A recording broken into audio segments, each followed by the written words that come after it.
EPS 95 pension पर सबसे बड़ी खबर, तय होगी लाखों पेंशन भोगियों की तकदीर, दिल्ली की दहलीज पर निर्णायक जंग। नमस्कार, आप देख रहे हैं देश का सबसे भरोसेमंद न्यूज नेटवर्क और मैं हूं आपकी अपनी आवाज।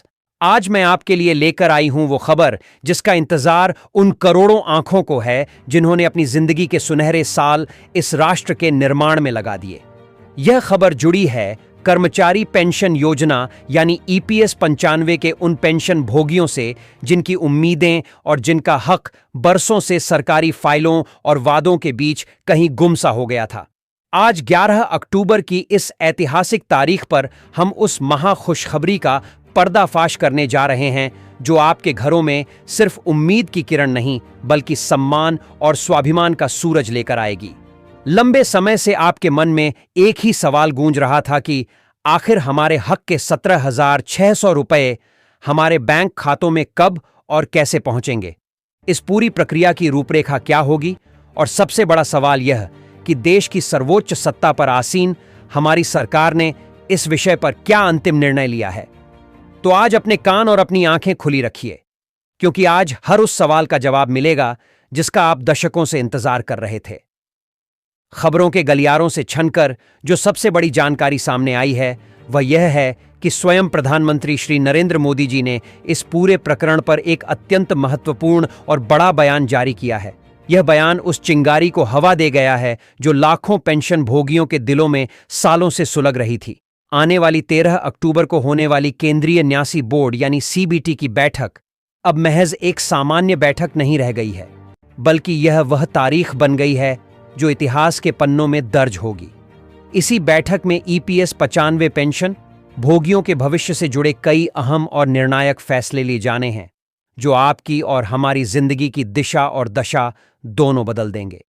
तो मेरे प्यारे देशवासियों, मेरे सम्मानीय बुजुर्गों, अब कमर कस लीजिए, क्योंकि जैसा कि आपके अपने नेता, आपके संघर्ष की आवाज, हमारे श्रद्धेय कमांडर अशोक रावत जी ने हुंकार भरते हुए कहा है, अब सरकार के पास पीछे हटने का कोई रास्ता नहीं बचा है। कमांडर साहब का एक एक शब्द उस चट्टानी इरादे को दर्शाता है जिसके सामने अब सरकार को झुकना ही होगा। कोई ना कोई बड़ा और ऐतिहासिक निर्णय लेना ही होगा। यह चैनल, जिसकी बुनियाद कमांडर अशोक रावत जी के आदर्शों और उनके नेतृत्व पर रखी गई है, और मैं उनकी ही टीम की एक सिपाही होने के नाते आज आपके समक्ष यह सबसे ताजा और सबसे सटीक अपडेट लेकर उपस्थित हुई हूं। अब हम उस बड़ी खबर की परतें खोलते हैं जिसका आप बेसब्री से इंतजार कर रहे थे। कर्मचारी भविष्य निधि संगठन यानी ईपीएफओ ने न्यूनतम ईपीएस पेंशन को मौजूदा 1,000 रुपये की मामूली राशि से बढ़ाकर सीधे 5,000 रुपये प्रतिमाह करने का एक अभूतपूर्व प्रस्ताव तैयार किया है। जी हां, आपने बिल्कुल सही सुना। यह कोई हवाई बात नहीं है। यह वह ठोस प्रस्ताव है जो अब तक ठंडे बस्ते में पड़ा था, लेकिन आपके और हमारे प्रिय नेता कमांडर अशोक रावत जी की दिन रात की अथक मेहनत, उनके अनगिनत प्रयासों और उनके बुलंद हौसले के बाद आखिरकार यह प्रस्ताव 13 अक्टूबर को होने वाली सीबीटी की महाबैठक में आधिकारिक तौर पर पेश किया जाएगा। यह वह लड़ाई है जो सड़क से लेकर संसद तक लड़ी गई है। देश की सर्वोच्च पंचायत, हमारी संसद में भी यह मुद्दा बार बार गूंजा है, और जैसा कि आप सभी जानते हैं, जब से हमारे इस महा आंदोलन के साथ दर्जनों माननीय सांसद साहिबान ने अपना समर्थन दिया है, इस प्रस्ताव की मंजूरी की ओर बढ़ते कदम और भी तेज हो गए हैं। अब सरकार इस पर महज विचार नहीं कर रही बल्कि अत्यंत गंभीरता से विचार कर रही है, और जो विश्वसनीय सूत्र हमें जानकारी दे रहे हैं उनके अनुसार यह उम्मीद जताई जा रही है कि आने वाले अप्रैल 2025 से इस बढ़ी हुई पेंशन को जमीनी स्तर पर लागू भी कर दिया जाएगा। दोस्तों, मैं आपको पूरी जिम्मेदारी के साथ यह बताना चाहती हूं कि इस खबर का असर सिर्फ सरकारी कागजों की शोभा बढ़ाने तक ही सीमित नहीं रहेगा, बल्कि इसका सीधा और सकारात्मक प्रभाव देश के लगभग 6 मिलियन यानी 60 लाख से भी अधिक पेंशन भोगियों के जीवन पर पड़ेगा। यह कोई छोटी मोटी संख्या नहीं है। यह उन लाखों परिवारों की कहानी है जिनके बुजुर्ग आज भी सम्मानजनक जीवन जीने के लिए संघर्ष कर रहे हैं। इस वित्तीय बोझ को संभालने के लिए केंद्र सरकार और ईपीएफओ दोनों मिलकर एक मजबूत वित्तीय पोषण की रणनीति तैयार करेंगे ताकि इस आसमान छूती महंगाई और जीवनयापन की बढ़ती लागत के बीच हमारे बुजुर्गों को एक ठोस आर्थिक सुरक्षा प्रदान की जा सके। अब इस पूरे सफर में बस एक अंतिम पड़ाव बाकी है। केंद्रीय न्यासी बोर्ड और श्रम मंत्रालय से अंतिम अनुमोदन की मुहर लगनी अभी शेष है और हमें पूरा विश्वास है कि 13 अक्टूबर की बैठक में इस अंतिम बाधा को भी पार कर लिया जाएगा और आपके हक की पुष्टि हो जाएगी। तो मेरे प्यारे साथियों, मेरे आदरणीय बुजुर्गों, अब समय आ गया है निर्णायक संघर्ष का। अब समय आ गया है एकजुट होने का। जैसा कि हमारे प्रेरणा स्रोत कमांडर अशोक रावत जी हमेशा अपनी बुलंद आवाज में कहते हैं, अगर अक्टूबर के महीने तक हमारी मांगें पूरी नहीं की गईं, तो दिल्ली जाने की तैयारी रखो। और यह कोई खोखली धमकी नहीं, यह एक संकल्प है।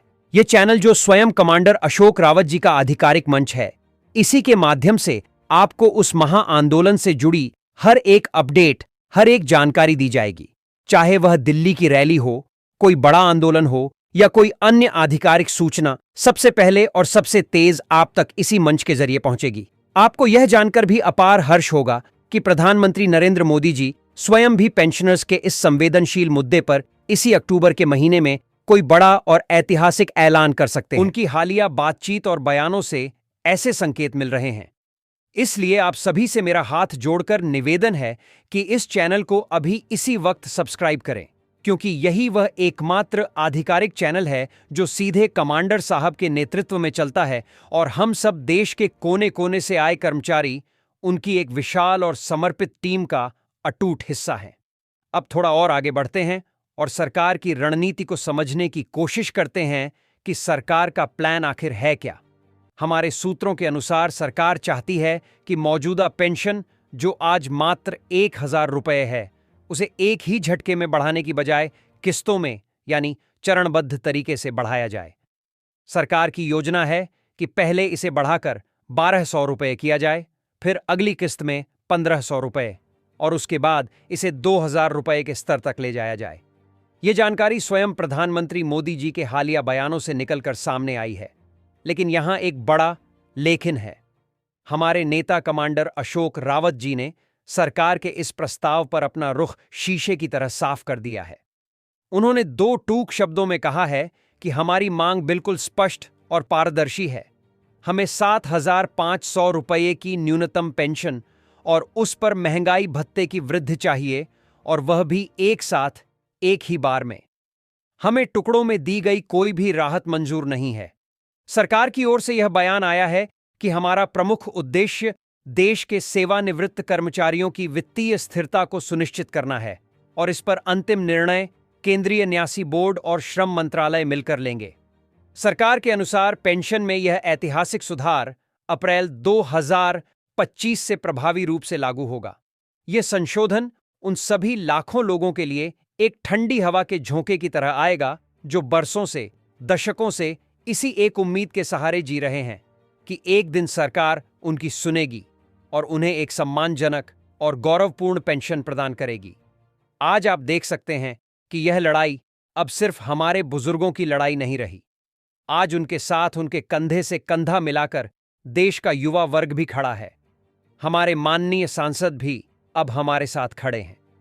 अभी हाल ही में दिल्ली में संसद भवन के बाहर हमारे सांसदों ने वी वॉन्ट जस्टिस, पेंशन दो जैसे नारों से पूरे आसमान को गूंजायमान कर दिया था। यह अपने आप में एक बहुत बड़ी और प्रतीकात्मक जीत है। यह इस बात का सबूत है कि हमारी आवाज अब देश की सर्वोच्च संस्था के कानों तक पहुंच चुकी है। इस बढ़ती हुई ऊर्जा और समर्थन को देखते हुए कमांडर साहब ने अब एक और बड़े और रणनीतिक कदम का ऐलान किया है। 13 अक्टूबर की सीबीटी बैठक के तुरंत बाद एक राष्ट्रव्यापी ट्विटर कैंपेन चलाया जाएगा। यह एक डिजिटल आंदोलन होगा जिसकी गूंज सोशल मीडिया के हर कोने में सुनाई देगी। आप सभी से अनुरोध है कि आप राज्यवार इस महाअभियान में शामिल हों। आप किस राज्य से हमारी इस आवाज को सुन रहे हैं, नीचे कमेंट बॉक्स में लिखकर हमें जरूर बताइए, ताकि हम हर राज्य की शक्ति का सही अंदाजा लगा सकें। अब बात करते हैं उस कमेटी की जिसकी सिफारिशों ने इस आंदोलन में नई जान फूंक दी है। श्रम मामलों की संसदीय स्थायी समिति यानी स्टैंडिंग कमेटी ऑन लेबर ने अपनी रिपोर्ट में सरकार से साफ साफ कहा है कि 1,000 रुपये की पेंशन राशि आज के जमाने में एक मजाक से ज्यादा कुछ नहीं है। इसमें किसी का भी गुजारा होना असंभव है। कमेटी ने पुरजोर सिफारिश की है कि पेंशन को कम से कम 7,000 से 8,000 तक बढ़ाया जाना चाहिए। यही मांग आज संसद के दोनों सदनों में गूंज रही है और अब पूरा देश सरकार के अंतिम जवाब का इंतजार कर रहा है। मौजूदा पेंशन की राशि इतनी ज्यादा कम है कि हमारे बुजुर्गों का जीवन चलाना अत्यंत मुश्किल हो गया है। दवाई का खर्च, घर का किराया, खाने पीने का सामान, हर चीज उनकी पहुंच से बाहर होती जा रही है। इसीलिए अब यह मांग और भी जोर पकड़ चुकी है कि न्यूनतम पेंशन में वृद्धि के साथ साथ पेंशन भोगियों को टीए यानी यात्रा भत्ता और मुफ्त चिकित्सा सुविधा भी प्रदान की जाए। इस पर मोदी सरकार का कहना है कि हम लाडली बहना योजना की तर्ज पर धीरे धीरे किस्तों में इस राशि को बढ़ाएंगे। लेकिन जैसा कि मैंने पहले भी कहा, कमांडर साहब ने सरकार की इस दलील को सिरे से खारिज कर दिया है। उन्होंने साफ कहा है, हमें पूरी राशि चाहिए, एक साथ चाहिए, हमें आधी अधूरी जीत मंजूर नहीं। उन्होंने यह भी स्पष्ट कर दिया है कि अगर जरूरत पड़ी तो हम दिल्ली में एक विशाल रैली का आयोजन करेंगे और अगर उससे भी बात नहीं बनी तो हम न्याय के लिए देश के सर्वोच्च न्यायालय यानी सुप्रीम कोर्ट का दरवाजा खटखटाने से भी पीछे नहीं हटेंगे। दोस्तों, एक और बड़ी और अंदरूनी खबर यह है कि प्रधानमंत्री मोदी जी और हमारे अपने कमांडर अशोक रावत जी के बीच हाल ही में एक महत्वपूर्ण मुलाकात भी हुई है। इस बैठक में प्रधानमंत्री जी ने यह आश्वासन दिया है कि सरकार इस पूरे मुद्दे पर अत्यंत गंभीर है और वह निश्चित रूप से चरणबद्ध तरीके से पेंशन में वृद्धि करेगी। इस आश्वासन का असर अब जमीन पर भी दिखने लगा है। देश के कुछ हिस्सों से ऐसी खबरें आ रही हैं कि कुछ पेंशन भोगियों के खातों में आर्स 1,000 की जगह आर्स 1,100 की बढ़ी हुई पेंशन राशि आना भी शुरू हो गई है। अगर आपके खाते में भी कोई बढ़ी हुई राशि आई है तो कृपया नीचे कमेंट में लिखकर हमें जरूर सूचित करें। और हां, मैं एक बार फिर आपसे आग्रह करती हूं कि इस चैनल को सब्सक्राइब करना बिल्कुल भी ना भूलें, क्योंकि कमांडर साहब की अगली लाइव और निर्णायक मीटिंग यहीं इसी चैनल पर प्रसारित की जाएगी।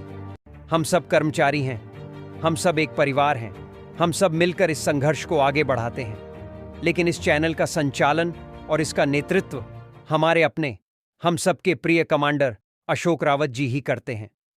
आने वाले कुछ ही दिनों में कमांडर साहब स्वयं आपके सामने लाइव आएंगे और आपको बिंदुवार तरीके से बताएंगे कि 13 अक्टूबर की सीबीटी